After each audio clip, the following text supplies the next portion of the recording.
Thankfully, everyone was okay. All right, let's have a chat to the Liberal Democrat Senator from New South Wales. The Senate is sitting extra hours tonight because they're going to pass that omnibus bill, and David Leyonhjelm joins us now from our Canberra studio. I'm sorry you weren't able to escape earlier this evening. Senator, how are you?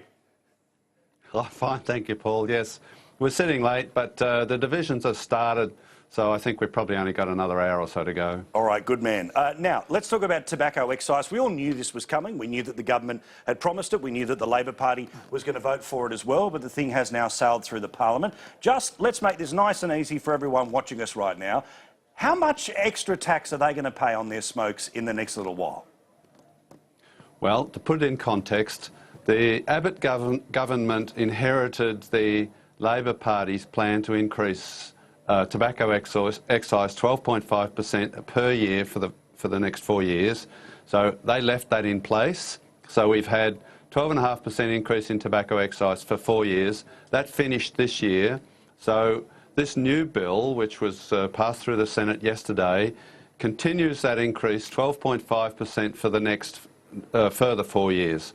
So by the time we finished, a pack of cigarettes will be 25 cigarettes, I can't remember, I don't buy them, will be about $40, of which $32 will go to the government in tax.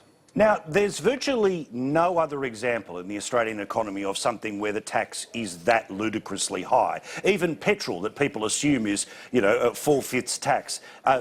Cigarettes, tobacco, roll your own, cigars, whatever, it's going to have a far higher rate of tax compared to the actual cost of the product than anything else. Yes, it is. There's nothing comes even close. And the effect of that on prices of cigarettes is very obvious. We either are close to or at the highest prices in the world. By the time these increases kick in, we will unquestionably have the most expensive cigarettes in the world. And of course, there are consequences from having that in terms of smuggling. Yeah, and that's the whole issue where I know we've talked about this before, is, let's be honest, chop chop and all these other things people are going to do to get dodgier versions of this. That's inevitably going to follow on. But what I love about this, and this is where you and I, you know, in absolute lockstep on this, is the reason, of course, most people will sit there and will nod their heads about, well, you know, cigarette taxes, I don't smoke, that's fine. It's the idea that a legal product is both so immoral that it needs to be taxed out of existence, yet it's not immoral enough, like, say, lead paint, to be banned at all. Yeah, that's quite right. It's disapproval that is behind this. Well, first of all, there's the fact that the government can't control its spending, so they feel they have to raise taxes. You know, go looking everywhere to raise taxes somewhere. And then there is this fact that smokers are now in a minority, down to about 13% of the population, and there's substantial disapproval of smoking. That's good enough. Tax them because you can. That's what it amounts to. I mean, you can imagine if everything that a majority of people disapproved of got taxed, where we'd end up. It would be, you know, an impossible society. But this is an example of doing exactly that. It's horrendous, and there is nothing like it. Well, and this is, you know, the reason we talk about it tonight is, even though everyone gangs up, even though the vote was an extreme majority, I wanted people to know there was one person in the Parliament willing to stick up for those who, you know, they choose to smoke. Now, here's the thing. If you smoke, you know, like I, as somebody who smokes cigars, you are killing yourselves, all right? But the bizarre thing about the way free spirits work is you can actually choose to do that. Yeah, that's right. It's a choice, and I don't smoke cigarettes myself. I have an occasional cigar, as you know. God love you. It's an adult choice. It's not illegal, and there is no justification for taxing the hell out of it.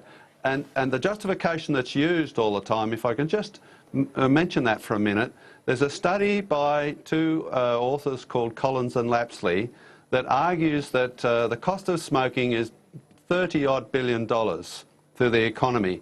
It's absolute, utter garbage. It's the most voodoo economics that have ever been written.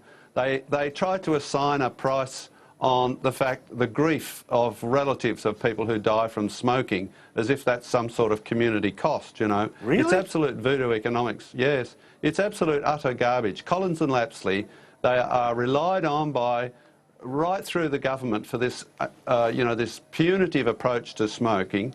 And it's no serious economist treats it even seriously. They laugh at it. And so you just got to watch out for that, because you'll hear this number, this huge number that's assigned to cigarettes as a cost to society. In fact, smokers contribute, we reckon, 17 times what they cost society in tax. They pay so much tax that it amounts to 17 times what they cost the health system and various other costs. So this is the thing. Next time you walk past smokers on the way to, the shops, or you walk past the office, don't say, "What's that smell?" Just say, "Thank you. We're doing a bit for the budget." They should. Yeah. All right. Last one I want to ask you about Absolutely, here thank you. is the absurdity of 18C and the idea that the Racial Discrimination Act. Good on you for being able to complain about what Mark Kenny wrote about you, and officially it has been declared that being referred to as an angry white male, that's a bad thing. Yeah. Well, look, I wasn't angry. I'm white and male, sure, but I wasn't angry. But you don't need to be angry for 18C to kick in, and I wasn't offended either. But you don't need to be offended. All you have to do is be reasonably likely to be offended, or someone like you has to be reasonably likely to be offended. So it's ridiculous. I don't need the law to protect my feelings. I don't think the law should even be there to protect my feelings. And yet here I am using the law in an effort to prove that it's stupid. It's a stupid law and it should be repealed. I actually introduced a bill this week. In fact, it was today the final process was completed to repeal Section 18C.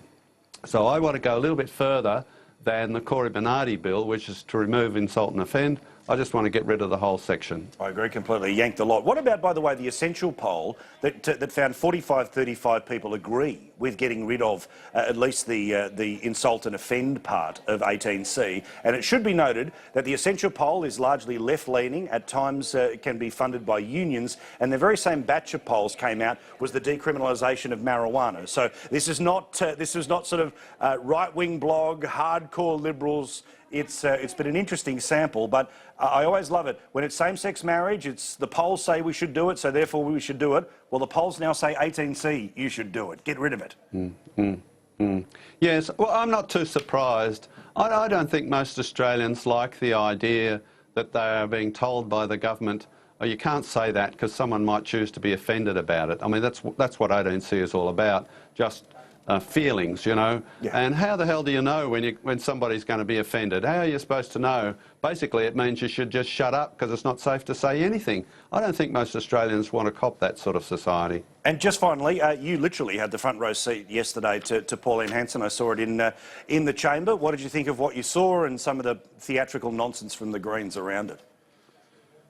Well, obviously I don't agree with a fair amount of what Pauline said, but I mean, I'm not shocked or offended by it. I think she's got a right to be there. She was properly elected.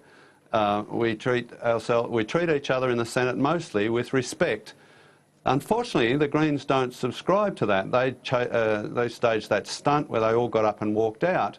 I mean, that's bigotry, really. That is bigotry. If you don't want to hear another point of view, even though you're a senator and you're paid to, be there and debate stuff, that is bigotry. I thought it was pretty poor form. I also reckon that they are sexist. Malcolm Roberts, the other One Nation senator who's already given his first speech this week, they didn't walk out on him, and yet he said pretty much the same thing. So why did they walk out on a woman? I thought it was pretty shabby from that point of view too. Very well pointed out. All right, thank you very much, Senator. Keep doing the good work for us, regardless of how the votes fall. We need you there, and we're glad you're joining us this evening. Thank you, mate. David Leyonhjelm there, the Liberal Democrat Senator for New